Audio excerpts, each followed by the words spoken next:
সূরা ফাতিহার গোপন একটি আয়াত 41 বার পড়ে যা চাইবেন তাই পাবেন।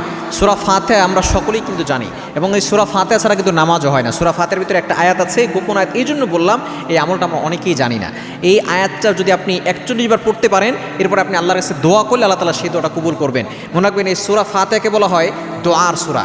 এটার নাম হচ্ছে, প্রায় অনেকগুলো নাম রয়েছে তাফসীর কিতাবের ভিতরে।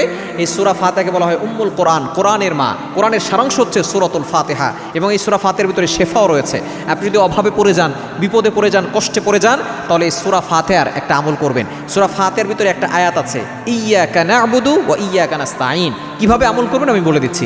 এই আয়াতটা আমরা সকলেই কিন্তু জানি। এর অর্থ হচ্ছে I worship you, I ask you for help. আয় আল্লাহ, তোমার ইবাদত করি, তোমার কাছেই সাহায্য চাই।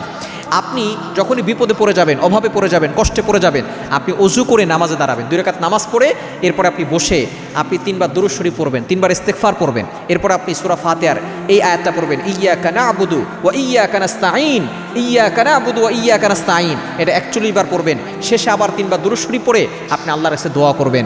আপনি অভাবে আছেন, বিপদে আছেন, কষ্টে আছেন, মুসিবতে আছেন, সন্তান কথা শুনছে না, স্বামী বিভিন্নভাবে আপনাকে নির্যাতন করছে, মেয়ের বিয়ে হচ্ছে না, যত ধরনের সমস্যা থাকুক না কেন, আপনি যদি এইভাবে আমল করে আল্লাহর কাছে দোয়া করতে পারেন, দেখবেন আপনি আল্লাহ পাক রব্বুল আলামিনের কাছ থেকে সাহায্য পাবেন। আল্লাহ তাআলা আপনার সকল কষ্ট দূর করবেন, আপনার প্রয়োজন আল্লাহ তাআলা পূরণ করে দিবেন।